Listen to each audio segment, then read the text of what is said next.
Good morning, students. Welcome to your first class of social studies, and I hope you all are doing well.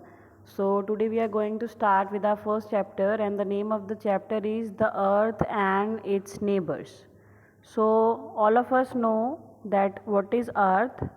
So, Earth is one of the 8 planets in our solar system where life exists, and animals and plants live on the earth because it is only the planet which is called our home due to the existence of life.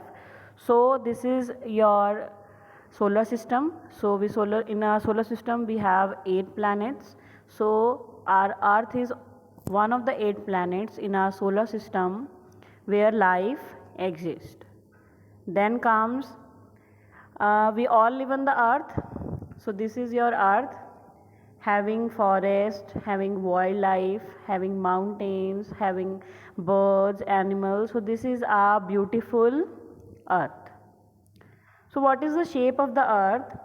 Here there are countless photos from the space who has given us by the astronauts. So according to them, our earth is a blue marble.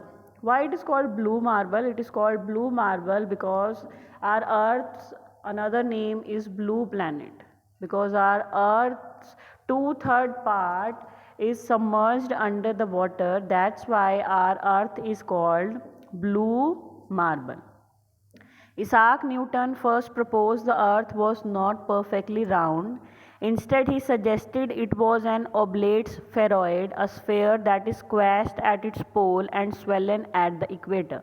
That means our earth is not round, actual round, it is flat from the two poles, at the end of the two poles, and swelling at the equator. He was correct, and because of this bulge, the distance from Earth's center to sea level is roughly 21 kilometers greater at the equator than at the poles. So, who told us all these things? We get all the information about the shape and about different things which are found on the earth with the help of astronauts. So, astronauts are the one who go into the space and tell us about the different features about the earth. So, the earth is round like a huge ball and it looks flat to us. It looks flat to us because we can see only a part of a earth at a time. So according to our concept, we think that earth is flat, but actual the earth is not flat. It is flat at the end of a two poles, and it is swollen at the equator. So these are the astronauts. You all have seen the photographs of astronauts. So these are the astronauts who go into the space and tell us about the different features of the earth. Then the surface of the earth, we all know that the surface of earth has two main parts. One is land and other one is water. About two-third of Earth's surface is covered with water, and only one-third of it is land. The surface of the land is not same everywhere. The land is covered with hills, mountains, valleys, desert.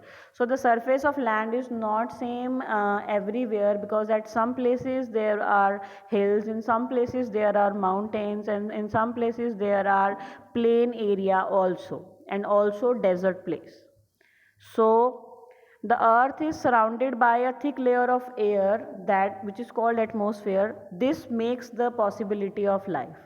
Life is possible on the earth because there is air to breathe, water to drink, and the temperature is accurate for us. So the possible reason so that we can live on the earth is the presence of an atmosphere. So it is, you all know this is the sun. The sun is a big ball of fire and hot gases. It is also round in shape and very far away from the earth, about 150 million kilometer from the earth. So it is also round in shape. It is the nearest star to the earth. All planets, including the earth, revolve around the sun in their definite orbits. So here you can see the image in which all the planets, including the earth, revolve around the sun, and they all have a definite orbits in which they can revolve around the sun. So what is the importance of a sun? The sun rays reach the earth in 8 not half minutes.